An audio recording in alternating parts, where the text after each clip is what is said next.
Are you a follower? 9, 8, Okay, so we're gonna probably add. Welcome to Gather Geeks, a podcast by BizBash, the place where people passionate about meetings and events come together. This episode is a Gather Geeks special sponsor edition.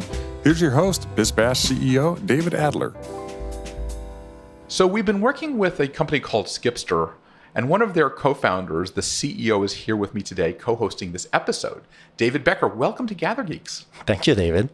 So what is this zkipster, the name? I have been for years pronouncing it incorrectly. Correct. You said zkipster? I said zkipster. Yeah. Because it's spelled zkipster. So here's how you can memorize for next time. Okay. It's skip the line. Skip the line. I love that. Skip the line. Made a little, funny with the Z and it ended up confusing a lot of people. But honestly, I think it works really well because it's a tongue breaker and, why now not? I'm going to remember it forever. There you go. Okay. David, your company, zkipster, powers some of the world's best events with guest lists and registration software.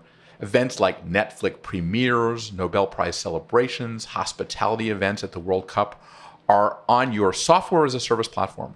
It's a very explicit subset of the larger ticketing and RSVP world.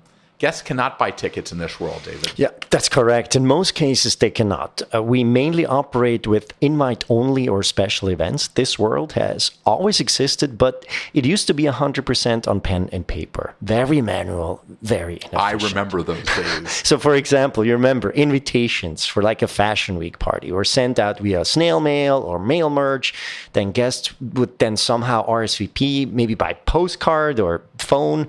Seating charts were drawn, sticky notes were spread all over the seating chart, and spreadsheets in the end of the day were printed for check-in. It was a mess. And that's where it all started, yes. Right? At that mess at the check-in. We started our company to make this process seamless. The first feature was our guest list app back home in Zurich, Switzerland, where we started. And then we entered the US market with this guest list app about 6 years ago. And we know the Swiss are so precise. On time. On time and well and efficient. So this is fantastic.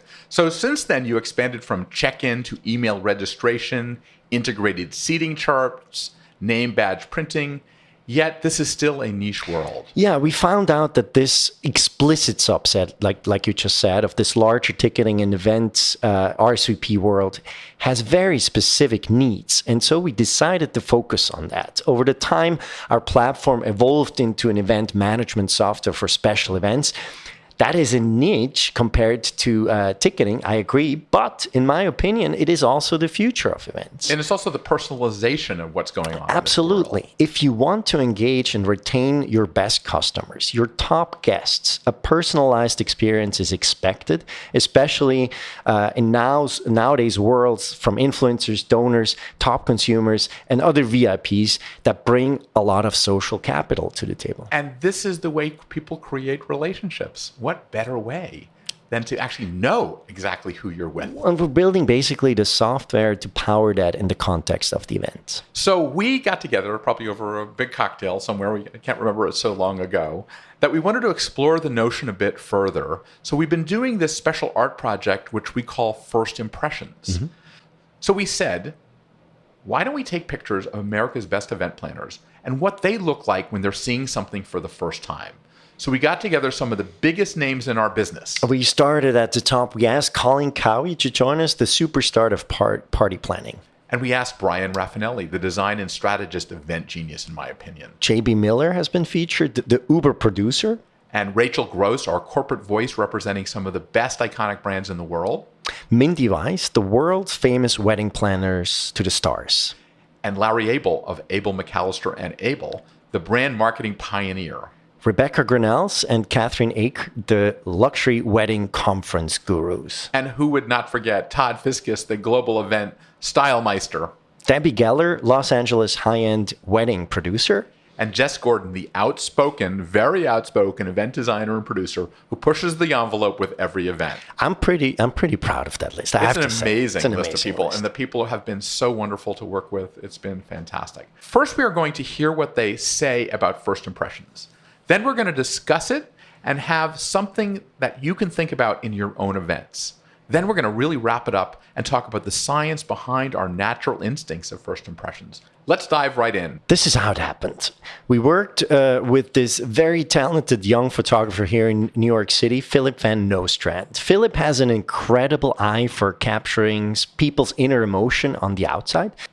We created a full-blown photo shoot in the iconic event venue of Bentley Meeker's, the Hudson Annex on the west side of New York. Philip captured excitement, joy, surprise, relief, and created an amazing gallery of portrait shoots with different facial expressions. Right after the shoot, we interviewed all participants, and that was right when they're completely immersed in the topic and in the mood, and the interviews came out really amazing. And it also looks fantastic. We have here, fresh from the print, in BizBash Fall Edition, an amazing editorial spread over about 10, 12 pages with these shoots. And you can also see it online on zkipster.com/first-impressions. So the first question that we asked was, what actually is a first impression? Well, it really is the first touch point, right, with an event, David. It is where the interaction between the guests and the brand starts. For some of the industry leaders we spoke to, the first impression happens with the invitation, the RSVP. They argued that the conversation already starts there. But of course, most of them referred to the moment when a guest walks into a venue and what happens in the left or the right side of their brains. All the expectations, all the buildup, it materializes in that very moment. We edited sound bites from the conversations we've had during and after the photo shoot, and we had a lot to talk about. What we can say is clearly the first impression matters a lot. We're onto something here, David. Yeah, one of the main discussion points was the question, how many first impressions are there at an event? Is there just one, or are there many? Is there a tool set to help create them? A lot of interviews mentioned multiple first impressions, some saying 3 to 5, some saying as many as 20. So the first answer comes from Larry Abel, from Abel McAllister Abel. He's an event designer, marketing genius who works with some of the most iconic brands in the nation. He was featured on Oprah, and he operates out of Tennessee and Los Angeles. You have first impressions when you get to the bar. You have first impressions when you taste the food. You have first impressions when you hear the entertainment. I mean, there's a lot of multiple, in my opinion, first impressions. Larry Abel. Brian Raffanelli goes one step further. He and Raffanelli Events have been the go-to event producer for state dinners. They do marketing and mega charity events. Brian says there is a secret sauce, a rule to all of that. Well, as a basic standard, as a baseline, we have to have 3 to 5 wow moments at our events. It's just I put it in the DNA of my creative team, right? And when they're presenting to me before, during the creative process, I'm like, okay, what are they? What are they? And if they can't verbalize them to me, then they don't exist. Brian wants a change in setting and pace every 20 minutes, but he also admitted that the first impression should often be the biggest one. So the next big question would then be, how can we as host producers generate a first impression that really lasts? Authenticity. That's the key. Almost everyone we interviewed mentioned authenticity as the number one way to create a lasting impression, lasting experiences. What is the recipe for that? It is the simple things, a smile at the registration desk, or, for example, and I found this really interesting, to have the check-in staff on eye level. All participants also said it is important to speak to all senses. Colin Cowie said that in a really beautiful way. He is at the ultra-high level and throws parties for billionaires and superstars. What sets one experience apart from another is when you can call it an authentic experience. So it's really a combination of what you smell, touch, taste, see, and hear. When those senses come together, that's how we seduce you. So there's not one that's more important than the other. It's a combination of how we use them and how we use them in harmony to set one another up for success. So what I love about Colin is that he's a real conductor of all the senses. He is. He's a master. So all these industry heavyweights, including Colin Cowie, are playing with light, smell, sounds, and other elements to activate senses to create first or multiple impressions, to make an experience authentic. Of course, we asked for practical examples as well, and we got a good one from Jess Gordon. She's on the more radical design side and knows how to push the envelope as an event producer. Here's how Jess works with lights. We actually keep the room dark until the guests are literally walking in. So we turn on the lights in different areas and showcase all the focal points, not all at once. Indefinitely, because we almost kind of want to show them in little pieces. So it's like a Broadway show where the spotlight is on something and then it goes on to something else and then the entire room is lit up. So we try to kind of bring them through a visual tour through lighting cues. So impressions are orchestrated and plugged into a strong and clear event story. Nothing is happening by accident. And then, of course, there is the last impression. So the question is, how can the last impression be created? Well, we talked a lot about the perfect exit. For instance, in winter, to hand out a hot chocolate when a guest walks into a cold winter night. It's a beautiful exit, and I really like that example of Rachel Gross. The one answer that struck me the most, though, was JB Miller's. JB runs Empire Entertainment and is one of the most intellectual and analytical event producers on the scene today. He says the last impression should basically last forever. The best events that you've ever attended, you keep playing them back and you keep having different realizations as you toy with them and compare them to things that you come across in your life. So the idea that as the door is swinging and hitting your ass as you walk out the door, that's kind of the last time you'll think about that event, I think is a misnomer. I think the idea is the event should continue to resonate with you, potentially for the rest of your life if you've done a good job. That sounds easy, right? This is absolutely not that easy that it sounds, I would say at least. But it's amazing when you hear them talk and put it into perspective. So this is the summary of our event icons talking about first impressions, multiple impressions, last impressions, and first and foremost, lasting impressions. So we love these quotes. This has been like a masterclass in how to be an event organizer. And that really came through with our photo shoot. And actually, you can see the photo shoot in BizBash's new print magazine. And I always say that a picture is worth 1,000 words. And how true is this? I urge you to go to BizBash, our new print magazine, or Skipster, to take a look at it. This is just the beginning of a new type of illustration in which we are investigating how the first become the lasting impressions. And using photography is one of our best tools. So now that we have discussed all the angles, the first impression from the practitioner, we thought we should go a bit deeper. We found Professor Alexander Todorov, who teaches neuropsychology at Princeton University. These are the guys who study of the relationship between behavior, emotion, and cognition on the one hand and the brain function on the other. Professor Todorov is also author of the book Face Value, in which he explores what happens in our minds the second we meet somebody and how we form our opinions and take decisions. The reason we invited him is because first impressions at an event are highly dependent on the people in the room. The people around us have a strong impact on how we feel, respond, and navigate in a contextual environment. We have Professor Todorov dialed in with us now. Professor, let's maybe start with one of the main outcomes of the book. People make snap judgments when they see somebody the first time, based on his or her face. But they are usually wrong. So why is that? We've done many studies where you can present the face of a person you've never seen for less than 1/10 of a second. And this very, very brief exposure gives you sufficient information to make all kinds of inferences about the person. At the same time, most of this information is really unreliable when it comes to what the person is like in general.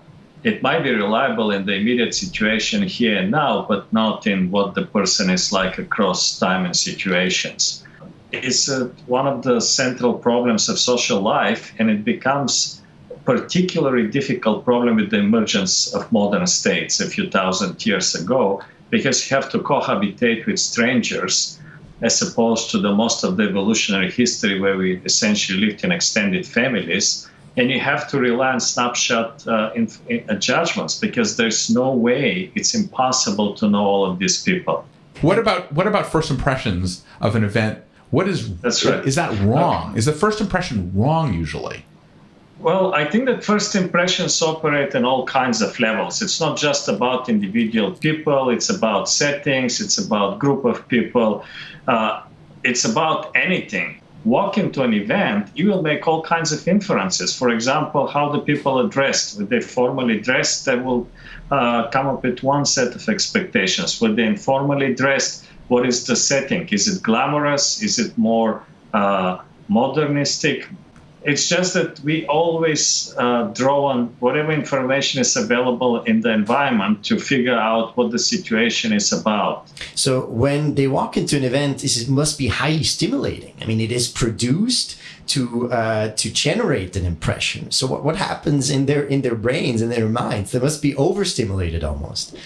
Well, I would imagine that very much depends on the event, but yes, you're absolutely right. In events where there's too many people and there's lots of different kind of stimuli in the environment, that it might be a little bit overstimulating. But you're trying to make some sense of the situation. We talked about the concept of schema, that we kind of have schemas about different events, and the typical example in psychology is about we have restaurant schemas, which are formed from experience. So in the United States, you wait to be seated, then you're being serviced, and then you're expected to leave a tip. And this is very straightforward. This actually makes our life easier. We don't have to think. Now, it seems kind of trivial, but if you go to a foreign country, many of these rules are off. So you have to figure, do you just take a seat or you wait to be seated? And in many cases, you're not supposed to tip, or there are different tipping rules. And it's something that now you need to build a new schema, revise what you know about the particular context. So people who frequent many events, they probably have a set of expectations. And for them, it might not be overstimulating. People who are new to an event, that is kind of a different story, because now they have to form a script or schema of what this is going to be like. So an event is common ground where people go to engage with a brand or a cause, and they're there for a reason. And you previously mentioned to us that you have to guide people through these things to create these schemas, these new approaches. Is it easy to do? Do you have to facilitate? And does the event planner have to be the person that helps to create these schemas to create first impressions all the way to the final outcome? Well, that would be the ideal case, that in fact you would create the atmosphere of the event that would matches the cause and the final objective, and you'll match, in a sense, the expectations of the people. So in a perfect case, it all works out. There is another dimension, which is the concept of the familiar stranger by Stanley Milgram, where we recognize one another from regularly sharing a common physical space, which, per se is an event. And so people tend to develop a preference for things they know merely because they're familiar with them. So if we take these concepts and apply that into the situation of an event, what does that mean for event design? And what does it mean to facilitate that final outcome we spoke about? Well, it is certainly a positive surprise. It's always a nice thing, but you need to have familiarity in positive settings or in safe settings. It's a good thing, even if you're actually unaware of the fact that the stimuli are familiar. So that would... we talked about overstimulations, but having a lot of familiar stimuli is a way to reduce the overstimulation. So it sort of sounds like we, as event organizers and event people, should really think about how annual events could be even more of an asset in future years, actually, than in even the first year that you host one. Yes, I mean, the annual events, they create connections between people, and then every subsequent event, you need to think much more about what is it about and how is it going to be structured, and you can focus more on what is really important, accomplishing the objectives of the event.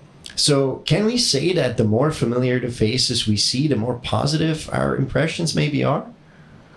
All else being equal, yes, that is accurate, and we actually conducted a lot of studies where we can generate synthetic faces that you've never seen before, and we can make some faces more familiar than others, and faces that you've seen more in the experimental situation without any content associated with them, you tend to like them more.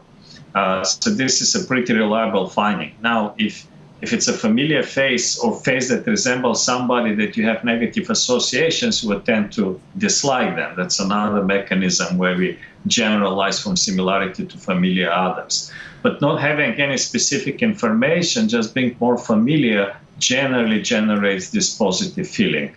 Many answers here. I mean, I think my ultimate finding is just humans are very complex, Professor Todorov. I mean, that's clear. Yes, and I think that if anyone's interested in finding out more about you, they can get your book, which is called Face Value, available on Amazon by Professor Alexander Todorov from Princeton University. Thank you very much for your time. Thank you so much. So this concludes our scientific exploration, David. Let's quickly talk about what he said in the end. Familiarity matters. Familiar faces lead to better first impressions. Yeah, and this doesn't come as a surprise to me. I mean, we know it from ourselves, right? We walk into events, we know a lot of people we feel good about it. But I think it's highly interesting in terms of curating guest lists, which ties back to our business at Zkipster. Who do we invite? How well do we know the people at an event? What's the right mix? What's the right dosage of familiar faces on a guest list? These are things event planners work out intuitively today. In fact, at Zkipster, we are working on concepts with our data science team in which we identify patterns in guest list data to give our customers clues on how to curate their lists better, which leads to a more engaged outcome. This stuff is still in our lab and it's early stages, but the neuropsychology is very interesting.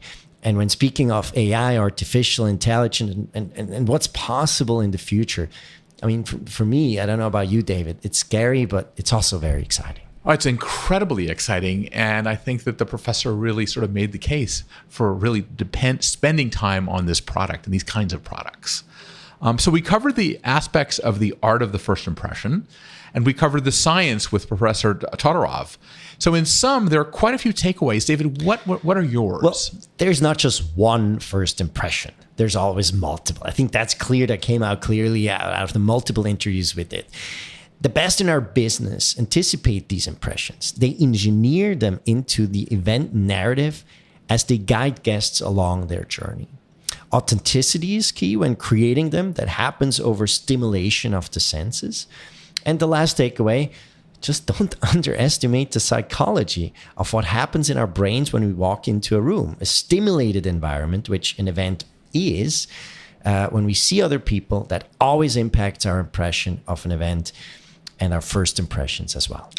Well, that is really interesting. And I think we made a real case today for understanding the science behind everything, for understanding what we've been doing for years and years and years as event organizers, intuitively doing a lot of this stuff. Which is great. You know, it's all in our gut, but there's always a science part to it. But I think, the kind of companies that you represent are the ones that are really figuring out how to take it to the next level. We're working on that, and it's not done overnight. But I think it's iterative. An exciting path. Iterative, yeah. David, how do people find out more about Zkipster? They go online. They go on zkipster.com. They can sign up. Spell it for people so they don't Let's re-say this again. Respell this again. Z like a zebra. Z KIPSTER. So it sounds like zkipster, even though it's Zkipster. Yeah, we say it's zkipster.com. And that's where, you can explore, find out whether it serves your events, get in touch with our team, or sign up for a demo right away. Can I just say that this has been a magnificent project working together with you on it. And it has made me go so much deeper into this whole, what we think is simple is really very complex. Yeah, it is. And it's an exploration, and I've enjoyed it a lot. Thank you very much, David. Thanks. Thanks for listening to today's episode. If you like what you're hearing, be sure to subscribe to the podcast on iTunes or your favorite podcast app.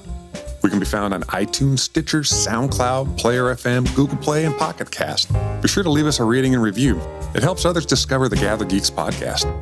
We'd also love to hear from you. You can leave feedback on Twitter @GatherGeeks or leave us an email, gathergeeks@bizbash.com.